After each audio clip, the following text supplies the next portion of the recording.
thank you very much for spending some time with me today. No, my pleasure. So we've been following Sasha and Charlotte in the build-up to their Hell in the Cell match. It's been quite an emotional roller coaster for them. But I guess for all of the women in WWE, this is a pretty special time. Is that fair to say? Yeah, I don't think there's ever been a time just quite like it. We've always had phenomenal athletes and workers, you know, going back, Lita, Trish, Jazz, Beth Phoenix, Natalia.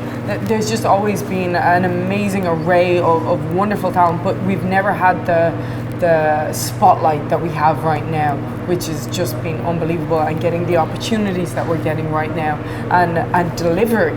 And that's the thing, you know, we're getting the opportunities and we're knocking it out of the park every time. And why do you think those opportunities are coming now? Like, why do you think this year in particular WWE have put so much emphasis on the women? So it's a global thing, isn't it? You know, we see sports is changing all over the world, with women's rugby teams and just knocking it out of the park, women's boxing, women's MMA. Everything is just we're getting highlighted more in sports, just as women across the board in general. But I feel like with WWE, what happened was that there was a group of us in NXT, and we had this vision, and we wanted to make ourselves stand out in a certain way, and it wasn't so much of a revolution as it was guerrilla warfare. We just kept having great matches, and we were given the opportunity to do so, we were given the time to do so, and we were able to deliver, and that's what happened. So we consistently delivered, and then I think that they saw that and they realized that there was such a market, and and with Total Divas, so many more women were getting into wrestling from that show. So it really did, it had this whole knock-on effect where we were just getting more of a spotlight and more of a fan base, and that fan base kept growing, and then we had the women's revolution. You get very animated when you talk about it. So you clearly love it, right? Well, it means everything to me, you know. I mean, it's what I worked for like my whole life, you know. So it's. Hi, Michael.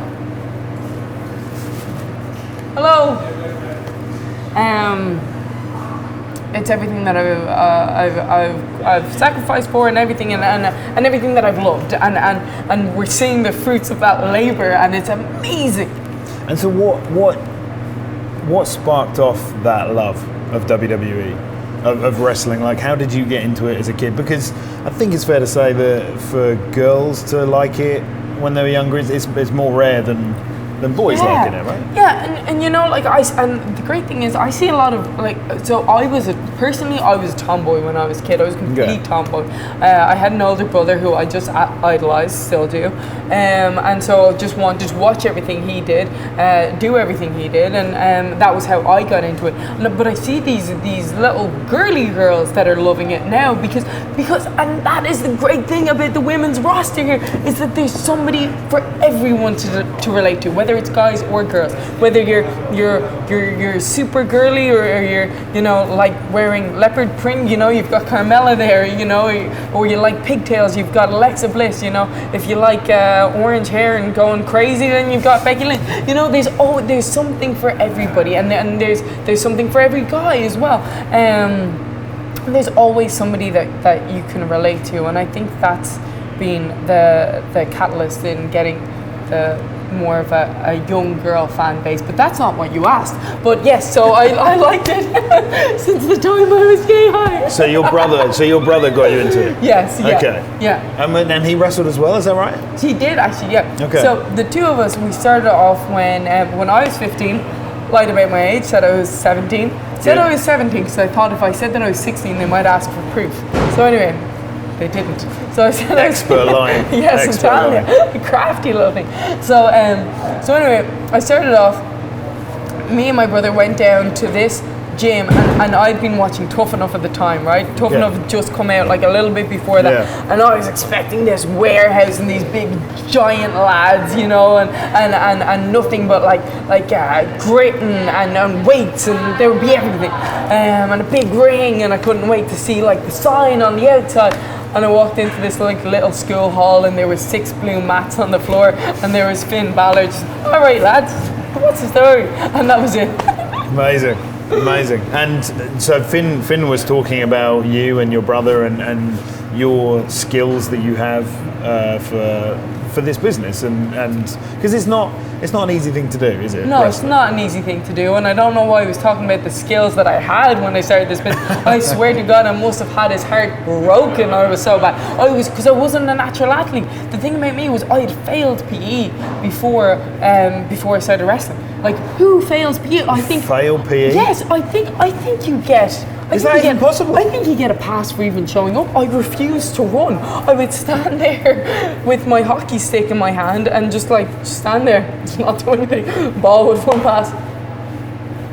You know? And you failed. I failed PE. I had my mother's heart broken. But anyway, when I went down, I just took my first bump and I just loved it. I just loved wrestling, and it got me, and there was nothing that got me more focused or put me on the straight and narrow and really got my head in the zone and had me wanting to train and eat well and just do better in every aspect of my life, you know, and I became so focused and just wanting to be the best that I was able to progress, you know.